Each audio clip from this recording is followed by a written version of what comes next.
آمين. الصلاة والسلام على سيد الأنبياء والمرسلين.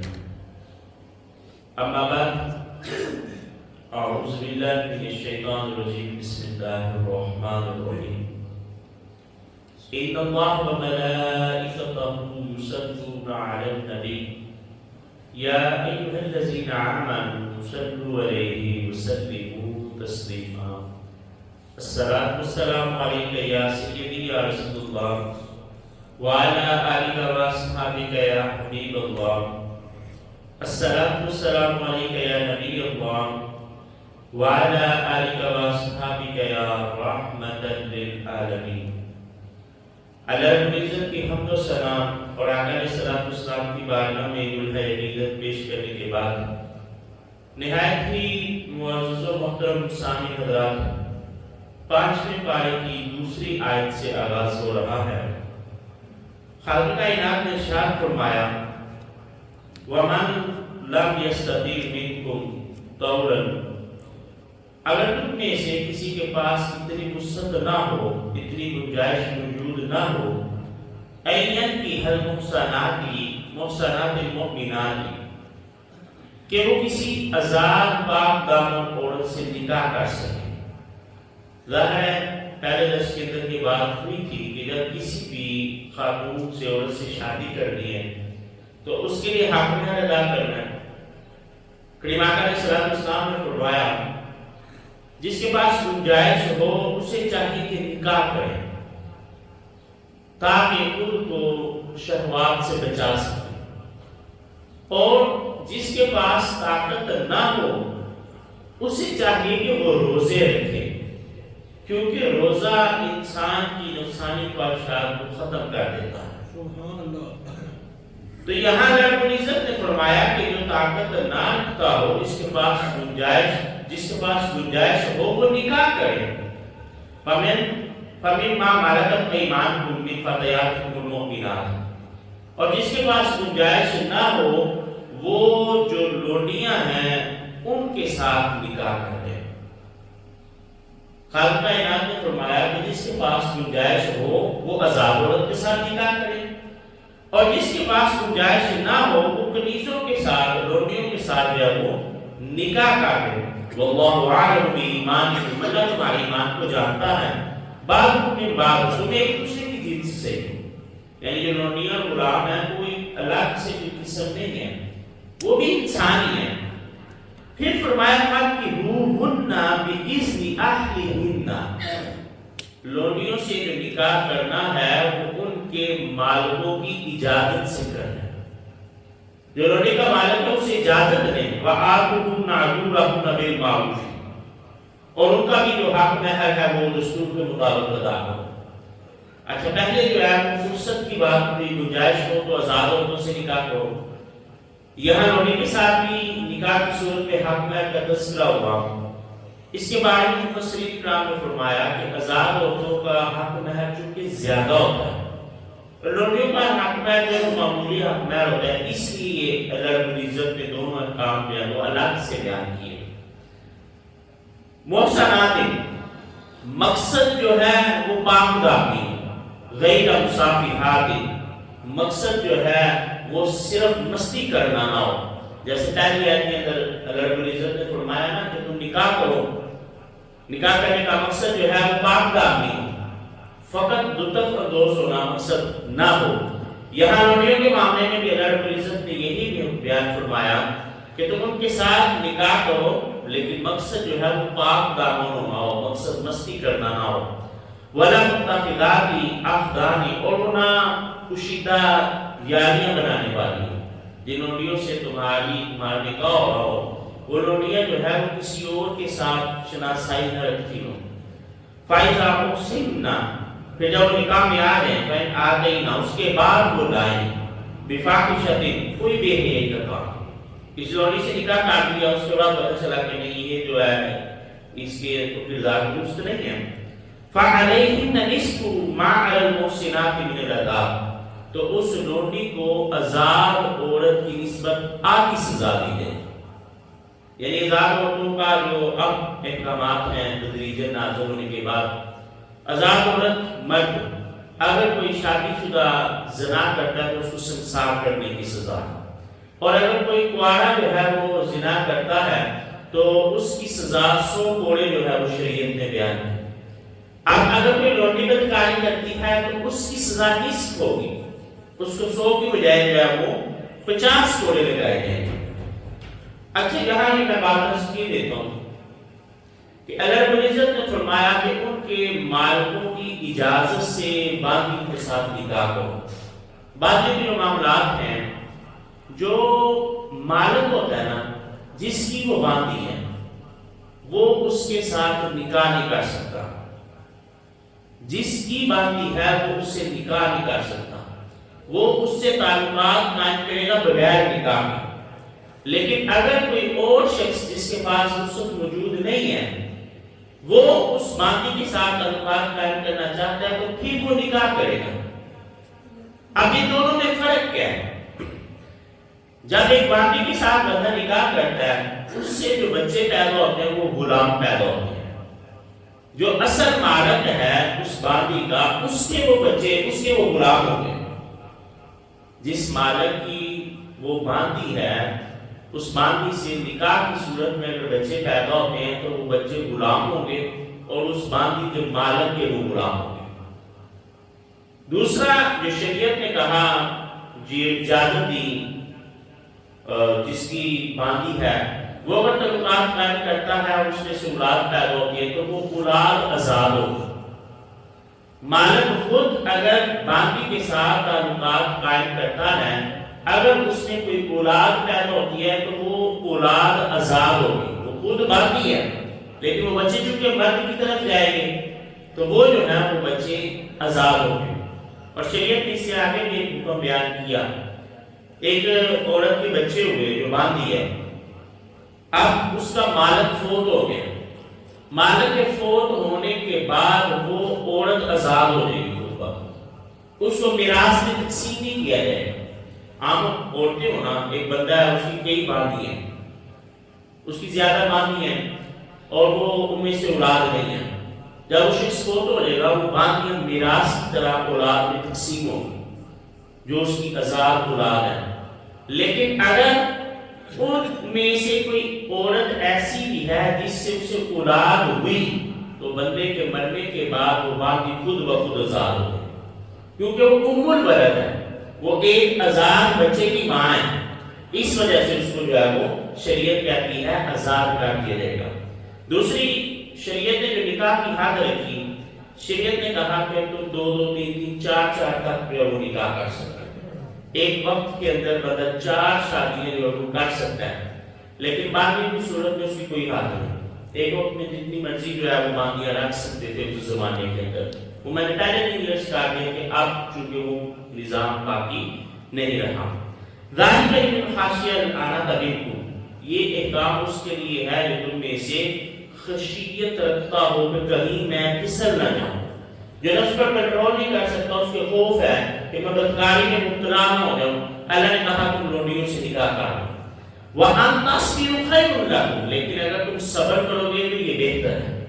اب شریعت نے یہ کیوں کہا کہ اگر تم صبر کرو لونڈیوں سے نکاح کرنے کے لیے تو یہ بہتر ہے؟ اس کی وجہ یہ ہے کہ لونڈیوں سے نکاح کی صورت میں نے عرض کیا جو بچے پیدا ہو گئے وہ غلام ہو گئے، تو شریعت جو ہے اس کو پروموٹ نہیں کرتی غلامی کو کہ غلام ہو، نسل در نسل غلامی کا سلسلہ چلتا رہے۔ اس لیے اللہ رب العزت نے فرمایا کہ اگر تمہیں بدکاری کا خوف ہو پھر تو تم یہ نکاح کرو کہ نکاح کی فرصت نہیں رکھتے تو لونڈی کے ساتھ نکاح کرو، لیکن اگر تم صبر کرتے ہو تو یہ تمہارے حق میں بہتر ہے۔ اللہ غفور رحیم، اور اللہ رب العزت بخشنے والا مہربان ہے۔ یرید اللہ، اللہ یہ چاہتا ہے لیبین لکم، وہ تمہارے لیے واضح کر دے، ویہدیکم سنن الذین من قبلکم، اور تمہیں بتا دے راستہ ان لوگوں کا جو تم سے پہلے گزر چکے، ان کا طریقہ بتا دے، وَيَتُوبَ عَلَيْكُمْ، اور پھر تمہاری توبہ قبول کر لے، وَاللَّهُ عَلِيمٌ حَكِيمٌ، اور اللہ جاننے والا حکمت والا۔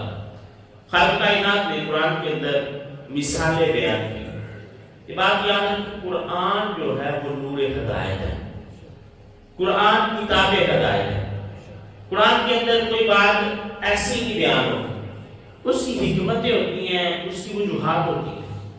اللہ رب العزت نے قرآن کے اندر مختلف واقعات بیان کی، کہیں خالق کائنات نے اچھے لوگوں کا ذکر کیا، کہیں قرآن نے برے لوگوں کا ذکر کیا۔ اللہ رب العزت نے فرمایا کہ ہم نے دونوں لوگوں کا تذکرہ کر کے تمہارے سامنے رکھ دیا تاکہ تم رہنمائی لے سکو، تمہیں پتہ ہو کہ اچھے کام کرو گے تو کس انداز سے تمہارے ساتھ معاملات ہوں گے، اور اگر گناہوں کی طرف چلے جاؤ گے تو پھر پہلی قوموں میں ایسے ایسے لوگ بھی ہوئے کہ جو قد داور تھے، جن کے پاس اتنی طاقت تھی کہ ہاتھوں سے پتھروں کو کاٹ کر بڑے بڑے مندار بنا لیتے تھے، لیکن آپ دیکھیں اب ان کا نام و نشان تک باقی نہیں رہا۔ جب انہوں نے اللہ رب العزت کے ساتھ بغاوت کی، اللہ کی حکم عدولی کی، تو اللہ رب العزت نے ان کو سبع ازدی سے مٹا دیا، پوری کی پوری بستیاں جو ہیں وہ الٹ دی گئی۔ تو اللہ رب العزت نے فرمایا ہم نے پہلوں کے واقعات، پہلوں کا طریقہ تمہارے سامنے رکھ دیا تاکہ تم توبہ کر لو، رجوع کر لو، اور اللہ رب العزت جو ہے وہ جاننے والا، حکمت والا ہے۔ واللہ یرید، اور اللہ یہ چاہتا ہے ان یتوب علیکم، کہ تم اس کی طرف توبہ کرو۔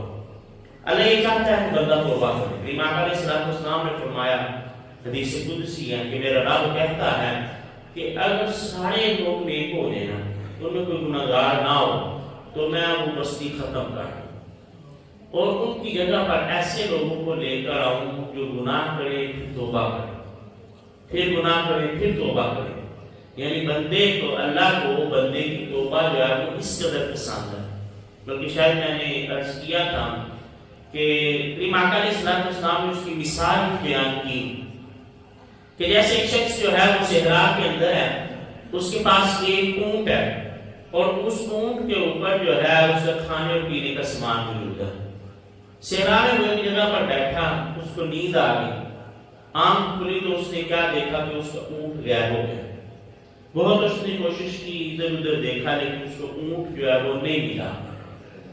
اب کیا ہوا، وہ مایوس ہو گیا، زندگی سے مایوس ہو گیا۔ اسے نظر آیا کہ اب موت ہی ہے، کیونکہ نہ تو راہ سجائی دیتا ہے، صحرا ہے، نہ کھانے کا سامان موجود ہے، نہ پینے کے لیے کچھ ہے، نہ رستے کا پتہ ہے۔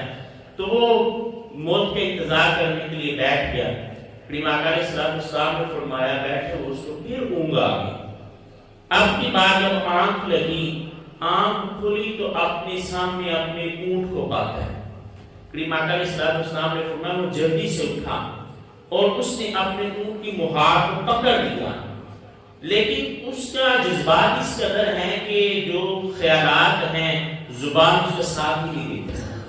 وہ کہنا یہ چاہتا ہے کہ یا اللہ تو میرا رب ہے، میں تیرا بندہ ہوں، کہ تو نے اتنی مہربانی کی کہ میرا اونٹ مجھے مل گیا، لیکن اس کی زبان پھسلتی ہے اور وہ کہتا ہے یا اللہ تو میرا بندہ، میں تیرا رب۔ اس کو اس قدر خوشی ہے۔ امام علیہ السلام نے فرمایا میرے صحابہ بتاؤ اس بندے کو کتنی خوشی ہے؟ صحابہ کہنے لگے یا رسول اللہ علیہ وسلم وہ بڑا خوش ہے۔ تو آقا علیہ السلام نے فرمایا جس قدر وہ بندہ خوش ہے، اللہ رب العزت اس سے زیادہ خوش ہوتا ہے جب بندہ اس کی بارگاہ میں حاضر ہو کے توبہ کرنے۔ تو خالق کائنات نے یہاں بیان فرمایا کہ اللہ رب العزت تو یہ چاہتا ہے کہ وہ تمہاری توبہ کو قبول کرے، تم اس کی بارگاہ میں توبہ کرو اور وہ رب جو ہے وہ تمہاری توبہ کو قبول کر لے۔ تو پھر خالق کائنات نے فرمایا وَيُرِيدُ الَّذِينَ يَتَّبِعُونَ الشَّهَوَاتِ، لیکن وہ لوگ جو شہوات کی پیروی کرتے ہیں، جو اپنے نفس کی پیروی کرتے ہیں، وہ لوگ جو گناہوں کی راہ پر چل رہے ہیں، أَن تَمِيلُوا مَيْلًا، وہ چاہتے ہیں کہ تم کو بھی دور کر دیں، تم کو بھی جو ہے وہ دین کے رستے سے ہٹا دیں۔ ابھی بہت زیادہ اللہ رب العزت نے فرمایا لیکن وہ لوگ جو خود گناہوں کے اندر ملوث ہیں نا، ان کی یہ خواہش ہے کہ تم بھی اس راہ سے دور ہو۔ یہ ان لوگوں کی خواہش ہے کہ جو لوگ خود گناہوں کے اندر ملوث ہیں۔ اب یہاں مفسرین کرام نے اس کی کئی وجوہات جو ہم بیان کی ہیں۔ انہوں نے کہا کہ بہت سے لوگ ایسی ہیں جیسے یہود و نصارہ، ان کے ہاں جو بہنیں ہیں، علاقائی بہنیں، ان کے ساتھ نکاح جو ہے اس کو جائز رکھا گیا۔ تو انہوں نے کہا کہ اسلام کے اندر بھی یہ اجازت ہونی چاہیے، لیکن اللہ کے رسول صلی اللہ علیہ وسلم شریعت نے بہنوں کے ساتھ کسی بھی صورت میں نکاح کو جو ہے وہ جائز نہیں رکھا۔ تو بہت سے لوگ ہیں جو اپنی نفسانی خواہشات کے پیچھے پڑے ہوتے ہیں، وہ اپنی خواہشات کو ہی اصول بنا لیتے ہیں، اور ان کی خواہش ہوتی ہے کہ سارے لوگ انہی اصولوں پر جو ہے وہ کام کریں، سارے لوگ اسی طرح جو ہے وہ گناہوں کے اندر ملوث ہو رہے ہیں۔ اللہ رب العزت نے فرمایا وہ خود تو شہوات کی پیروی کرتے ہیں، خود تو وہ اپنی نفس کی پیروی کرتے ہیں، اور ان کی خواہش یہ ہے کہ تمہیں بھی دین کے راستے سے دور کر دیں۔ اسی لیے تو علماء کرام اور صوفی کرام یہ فرماتے ہیں کہ انسان کو ہمیشہ جو ہے وہ اچھی صحبت اختیار کرنی چاہیے، برے لوگوں کی مجلس میں نہیں بیٹھنا چاہیے، کیونکہ انسان پر اس کی مجلس کے اثرات ہوتے ہیں۔ اگر وہ نیک لوگوں کے ساتھ بیٹھے گا تو نہ چاہتے ہوئے بھی نیکیاں کرے گا۔